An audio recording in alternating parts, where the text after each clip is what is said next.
Chairman of the Arctic Circle Assembly, Mr. Ólafur Ragnar Grímsson, former President of Iceland, Excellencies, distinguished guests.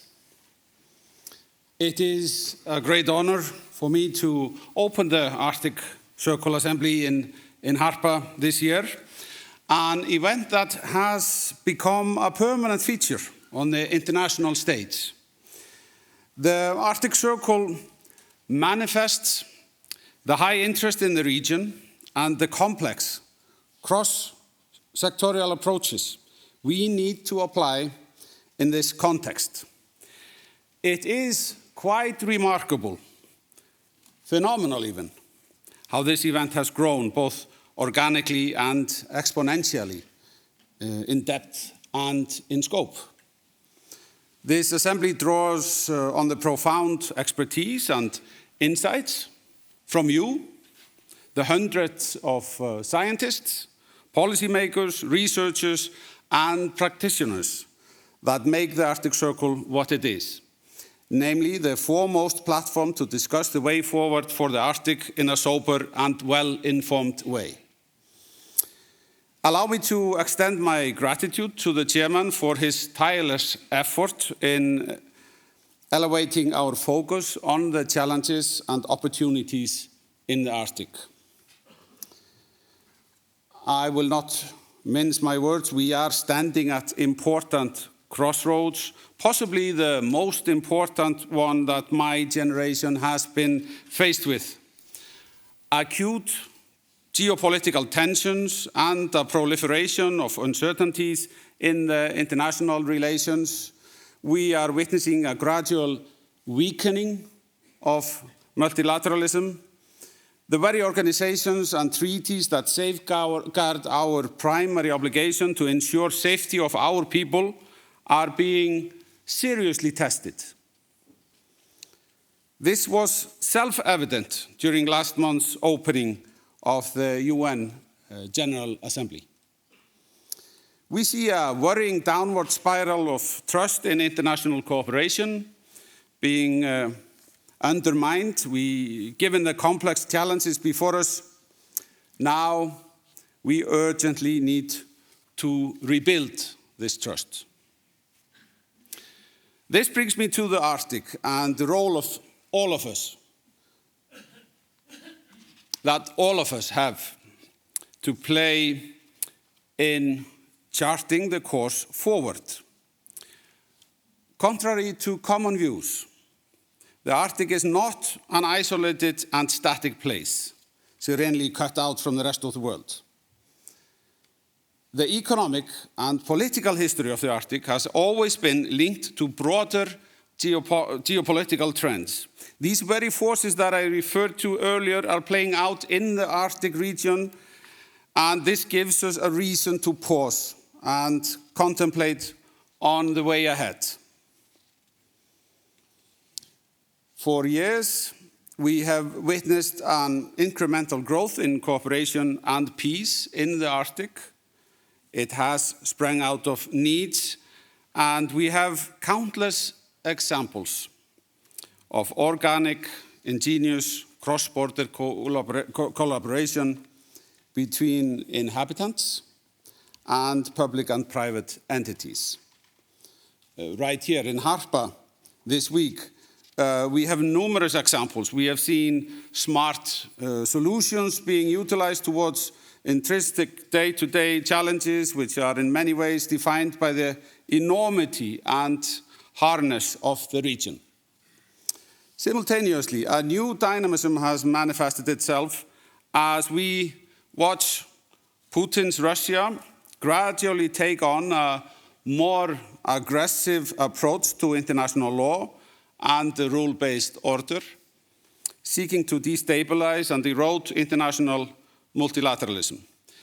This is culminating in Russia's brutal war of aggression against our friends in Ukraine. Let us face a few facts. Russia will probably not change its course in the immediate future. The strategic importance of the North Atlantic and the Arctic has been on the rise.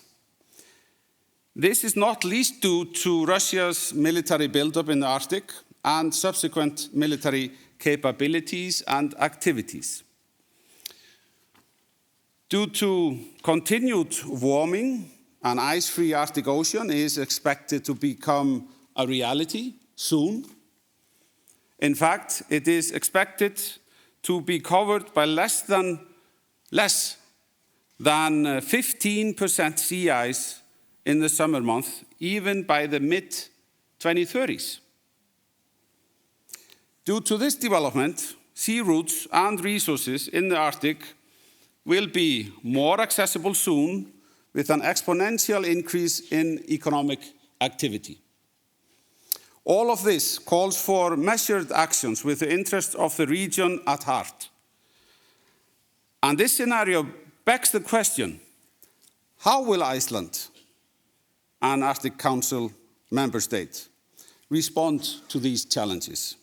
Our national Arctic and security policies underline our commitment to maintaining peace and low tension in the Arctic. If there is one guiding light for our foreign policy, it is adherence to the values and principles reflected in the UN Charter and international law. For a small country, it is paramount that we are guarded against the mighty taking what they want, which is the worldview being promoted by the Russian regime and other non-democratic states. In essence, we cannot allow ourselves a selective approach to the principles of international law and sovereignty. So,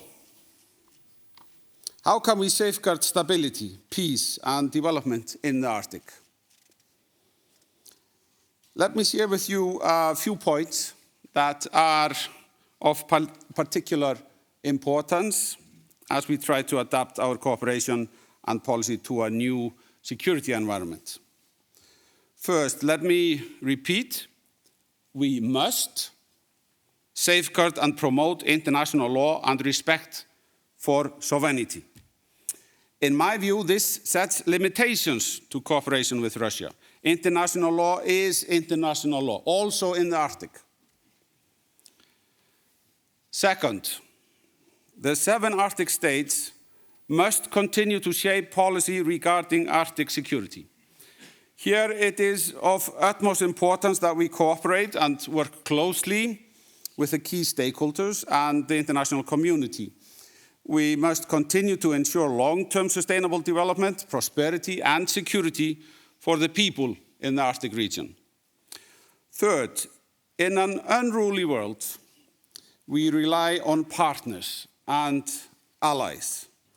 Iceland is in a fortunate position cooperating closely with key regional partners, the Nordic family, the 7 Arctic states, all of which have been stepping up their cooperation. Our NATO membership and the bilateral defense agreement with the USA continue to be key pillars of our security and defense policy. The state of world affairs has also resulted in us needing to step up to the plate, strengthening resilience, and step up our contribution to NATO's activities. This includes increased host nation support for NATO and allies operating in the North Atlantic, not least those focusing on anti-submarine warfare. It is our responsibility to remain vigilant. These are, my friends, these are sobering realities which need to be tackled with a heavy dose of responsibility and pragmatism, grounded in the values that we, democratic nations, are destined to uphold. Whether we like it or not, the Arctic is fast becoming a theater for global competition and militarization, and it is up to us to carve out the parameters with which we want this region to develop. The Arctic will remain a delicate area that requires meaningful international cooperation. Climate change continues to be an existential threat, resulting in rising sea levels, ocean acidification, thawing permafrost, forest fires, threats to biodiversity, and the list goes on. Future generations look towards the Arctic states to play by the rules and to rebuild trust. That is the task ahead. This brings me to this assembly hall. The knowledge, the expertise, and the accumulated wisdom assembled here is unrivaled in terms of the Arctic. The way in which the Arctic Circle has grown out of the need for an open and frank dialogue and common approaches to challenges gives us, the policymakers, a strong sense of certainty that reason and international cooperation will prevail. In much the same way as governments must continue to be bold and look beyond their national interests, we, the Arctic nations, must have the bold outlook to act fast and decisively to show the way ahead. We need to assume responsibility, ensure the security of our people, and diligently work towards rebuilding trust in multilateralism and the rule of law. There is too much at stake for inaction and complacency.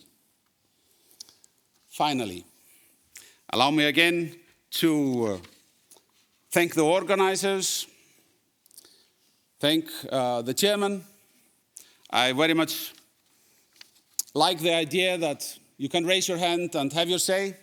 This is a non-governmental, open assembly, very democratic.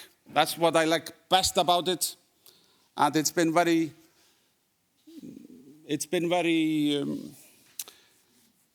not surprising, but you get filled with enthusiasm when you see how this has grown year on year from strength to strength. I thank for the opportunity to address this distinguished assembly. I wish you a great success in all your important work, and first and foremost, have a nice time in Iceland. Thank you.